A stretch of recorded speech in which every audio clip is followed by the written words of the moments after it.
Hello दोस्तों आज मैं आपके लिए एक नई हॉरर स्टोरी लाई हूँ जिसका नाम है चुड़ैल का प्यार। दोस्तों, अगर मेरी कहानी आपको अच्छी लगेगी तो please subscribe, like and share ज़रूर करिएगा। चलिए कहानी स्टार्ट करते हैं। इस कहानी का नाम है चुड़ैल का प्यार। यह कहानी दीवानपुर गांव की है। गांव में एक त्रिभुवन काका थे जिनके पास बहुत सारी गायें थीं। वो उनका दूध बाजार में बेचते और उसी से उनकी रोजी रोटी चलती थी। वे रोज सुबह दूध निकालने के बाद गायों को लेकर इस गांव से उस गांव, कभी नदी किनारे, कभी ताल तो कभी जंगल में घूमा करते और दिन ढलते ही गांव की ओर निकल पड़ते। दिन भर वे घर से बाहर ही रहते, इसलिए भूख मिटाने के लिए वे सत्तू तो कभी कुरमुरा तो कभी रोटी और उसके साथ ही दूध, दही, लस्सी और मट्ठा भी ले जाते थे और किसी पेड़ की छाया में खा पीकर मस्त रहते थे। प्यास लगने पर वो किसी गांव के बाहर लगी नल, ट्यूबवेल या फिर कुएं से पानी निकाल कर पी लेते थे। वैसे तो ठंडी के दिनों में वे पानी भी ले जाते थे, लेकिन गर्मी के दिनों में पानी काफ़ी गर्म हो जाता था, जिसके कारण वे पानी नहीं ले जाते थे। बोर होने पर पुराने गाने गुनगुनाते, यही उनकी दिनचर्या थी और वे इससे खुश भी थे। एक बार की बात है, त्रिभुवन काका बहुत बीमार पड़ गए। इतने बीमार पड़ गए कि ठीक होने का नाम ही नहीं ले रहे थे। एक दिन बीता, 2 दिन बीता, लेकिन कोई आराम नहीं हुआ। और उधर गायों का बुरा हाल था। उन्हें तो सिवान में घूम घूम कर चरने की आदत जो थी, वे रंभा रंभा कर आसमान सिर पर उठा ले रही थी। त्रिभुवन काका की पत्नी पुआल वगैरह गायों को खाने के लिए देती, लेकिन कोई असर नहीं। गाय तो उसे खाना तो दूर देखती भी नहीं थी, मानो अनशन पर ही बैठ गई हूँ। उस पर दिन भर खूंटे की इधर उधर घूम घूम कर गोबर से पूरी जमीन कीचड़ कर देती थी और कुछ तो इतनी सयानी थी कि नाद में ही पैर डालकर खड़ी हो गई। उनका हट देखकर त्रिभुवन काका बड़े परेशान हो गए। उनकी तो हिम्मत ही नहीं पड़ रही थी कि क्या करें। उन्होंने अपने साले के लड़के को बुला लिया। उसका नाम राकेश था। 18 साल की उम्र में ही वह बहुत ही होशियार था। उसके घर पर भी गाय थी, तो उसे इन सब की चीज़ों की जानकारी थी। दूध दही खाकर गबरू जवान बन गया था। कोई उसे देखकर कोई उसे 18 साल का कह ही नहीं सकता था। उसे त्रिभुवन के सारे काम संभाल लिए। वह साथ में अपनी किताबें भी ले जाता और पेड़ की छाया में पढ़ाई भी करता। त्रिभुवन काका बड़े खुश हुए। गर्मी का दिन था। खेतों में घास गर्मी की वजह से खत्म हो गई थी और उसे इस इलाके की जानकारी भी नहीं थी। वह गायों को लेकर पास के जंगल में पहुंच गया और वह कब घने जंगल में पहुंच गया उसे पता ही न चला। दोपहर का समय हुआ था। राकेश को प्यास लगी। पानी गर्म हो जाने के कारण उसने पानी गिरा दिया था। वह इधर उधर जंगल में पानी की तलाश में घूमने लगा। अचानक उसे एक कुआं दिखाई दिया। उसकी जान में जान आई। वह झट से कुएं के पास पहुंचा तो देखा गर्मी के कारण पानी काफी नीचे था। उसने एक छोटी बाल्टी, जिसे वह अपने साथ ही रखता था, उसे अपनी धोती से बांधकर पानी निकालने की कोशिश की, लेकिन कोई फायदा नहीं, कामयाब नहीं हो पाया। पानी काफी नीचे था। उसने बहुत कोशिश की, लेकिन कुछ नहीं हुआ। वह थक गया था और पसीने से पूरी तरह भीग गया था। वह हार कर पेड़ की ओट लेकर बैठ गया। तभी उसे पायल की छम छम छम की आवाज सुनाई दी। छम छम की आवाज सुनाई दे रही थी। वह चौंका कि इस जंगल में और दोपहर के समय कौन आ सकता है।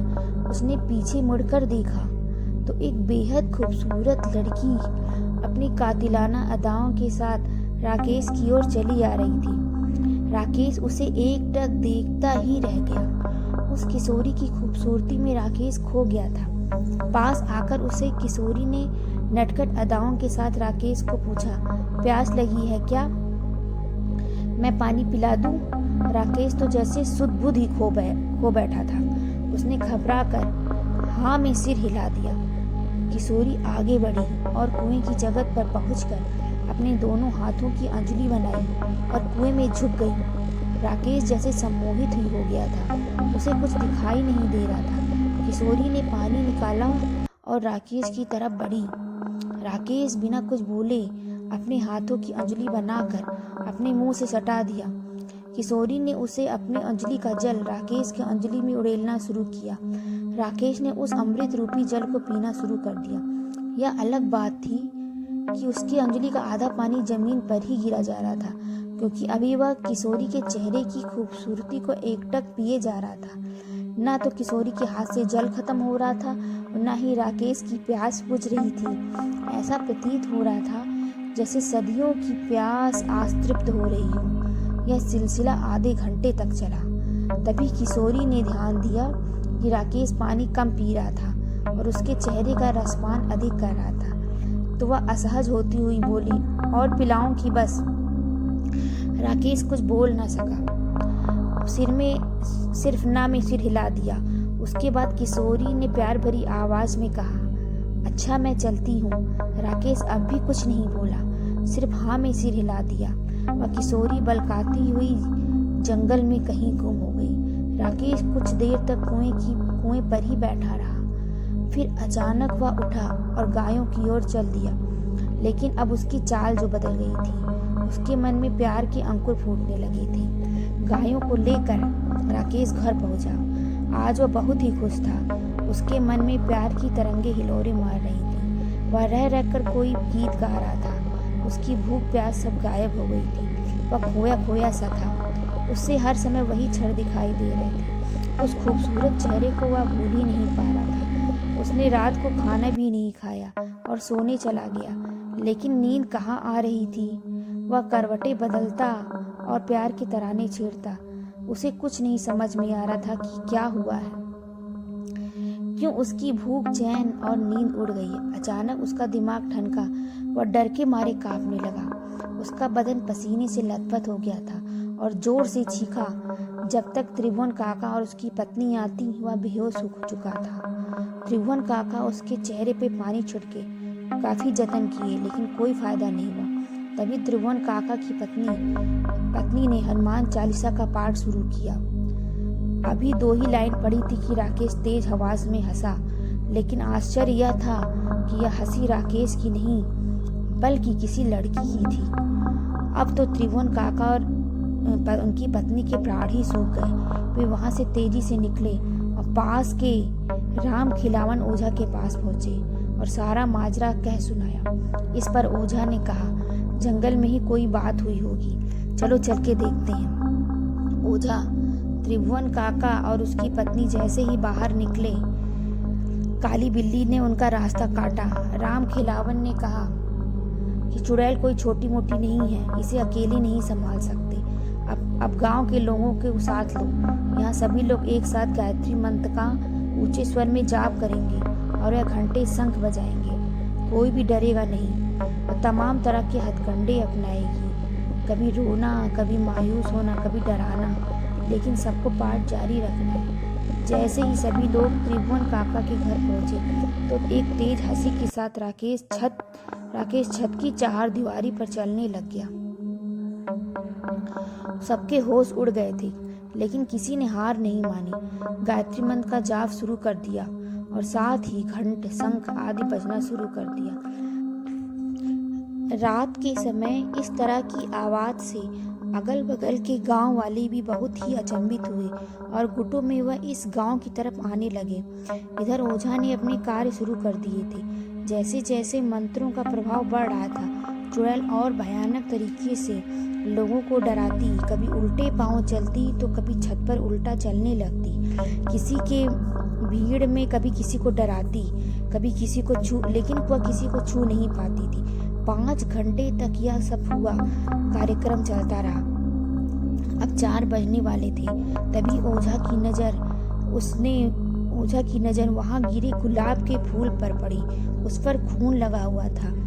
उसने वह फूल जैसे ही उठाने की कोशिश की, चुड़ैल खूब जोर से चिल्लाई और एक भयानक रूप बनाकर तेजी से ओझा की ओर लपकी।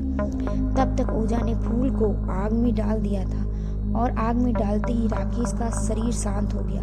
कुछ ही समय में एक तेज काला धुआं के जैसा राकेश के मुंह से एक काला धुआं निकला और राकेश उठकर बैठ गया। पूरा माहौल सामान्य हो गया था। ओझा के पूछने पर राकेश ने सारी बात बता दी। उसने बताया कि उसे रात में नींद नहीं आ रही थी। तभी वह चुड़ैल उसके पास लड़की के रूप में आई। तब मुझे शक हो गया। मैंने उसका नाम पूछा, वह कुछ नहीं बोल रही थी। उसने इस गुलाब के फूल के कांटे में मेरी उंगली चुभो दी और जैसे ही इसमें खून लगा वह असली रूप में आ गई। इस घटना के बाद राकेश के साथ ही काका भी उस जंगल की तरफ जाना छोड़ दिए। लोग इस चुड़ैल के प्यार से काफी हतप्रभ थे। कई दिनों तक यह बात लोगों के बीच में बात होती रही। दोस्तों, आपको यह कहानी कैसी लगी प्लीज़ कमेंट में ज़रूर बताइएगा और अगर मेरी कहानी अच्छी लगेगी तो सब्सक्राइब और शेयर और लाइक ज़रूर करिएगा।